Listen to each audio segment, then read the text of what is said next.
Alexandra Cordobar, qui va s'exprimer au nom des 3 groupes qui ont déposé ce vœu. Merci,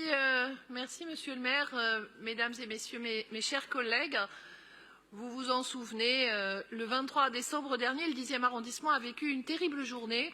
au cours de laquelle Emin Kara, Mir Perwer et Abdulrahman Kizil, tous les 3 Kurdes, ont été froidement, lâchement assassinés par un homme à l'idéologie raciste parfaitement assumée. Il y a eu également plusieurs blessés. Cette attaque qui visait des hommes et des femmes qui fréquentaient le Conseil démocratique kurde en France, le CDKF, de la rue d'Anguin,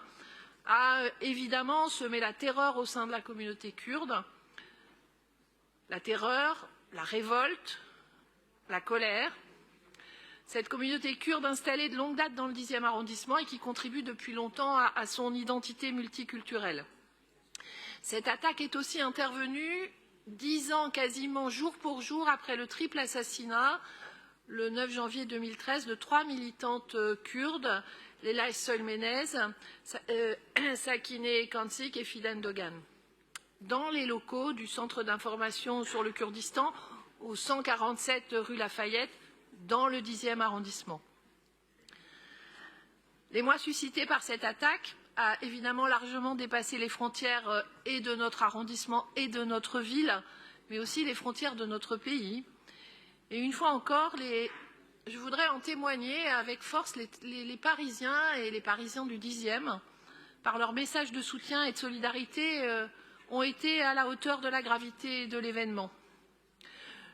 Je veux dire et redire ma fierté d'être la maire d'un arrondissement qui fait du multiculturalisme, de la compréhension réciproque et de la tolérance une ligne de conduite et ne s'en écarte jamais. Je veux remercier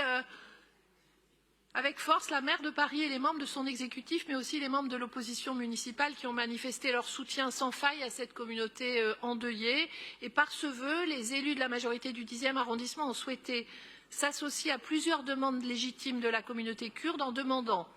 d'abord que le parquet national antiterroriste soit saisi de l'enquête sur l'attaque du 23 décembre dernier.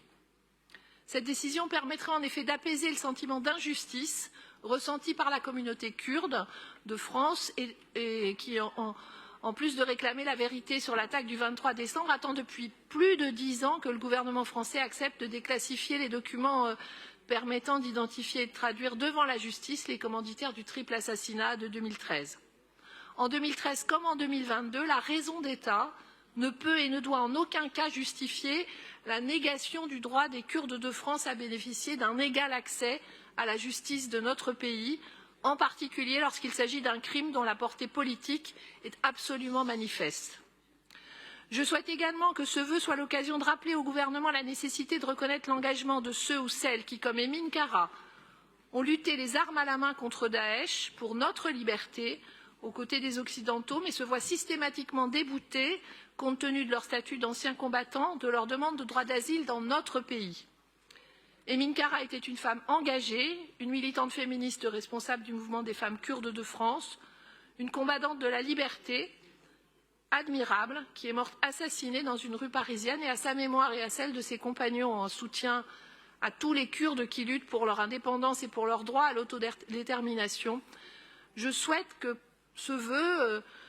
soit adopté par l'ensemble de notre Conseil et redire mon admiration et mon soutien à ce peuple. Merci beaucoup, Madame la maire du 10e arrondissement.